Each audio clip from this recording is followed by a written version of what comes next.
Bago po ako magsimula, ang hiling ko lang po sa inyo, sana po tapusin niyo ang video at malike niyo po, malaking tulong po yan sa atin, para mas marami pong makakita ng ating video.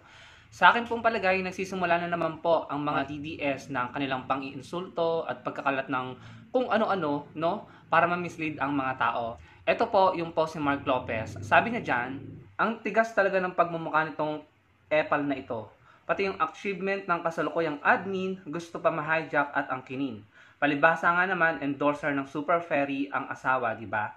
Kaya pati siya, sakay na. Epal to the max. Yan po yung post ni Mark Lopez. Yan yung caption niya.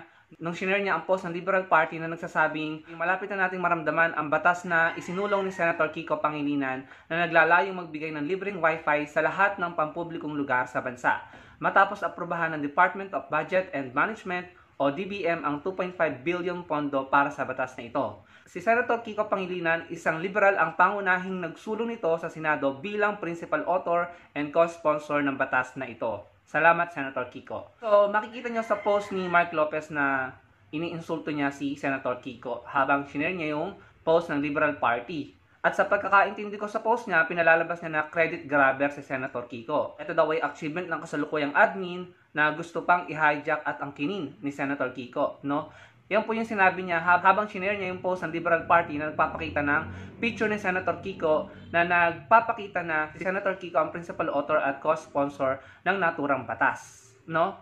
So, unang-una, hindi naman si Senator Kiko ang nag-post noon, kundi yung Liberal Party.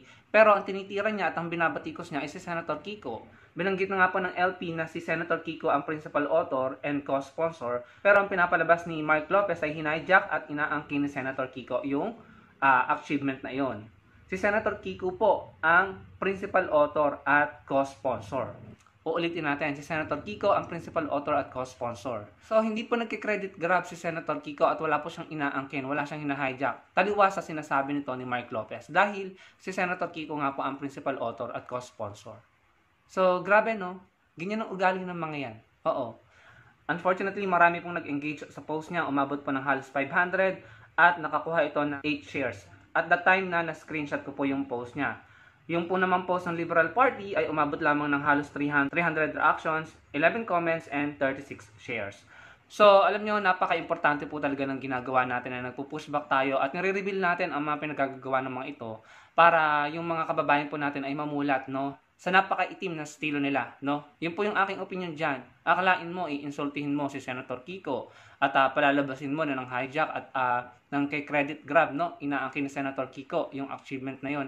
Si Senator Kiko naman talaga yung principal author at co-sponsor, no? So, walang ginawang pang-aangkin. Walang ginawang masama si Senator Kiko. Plus, hindi si Senator Kiko ang nag-post noon.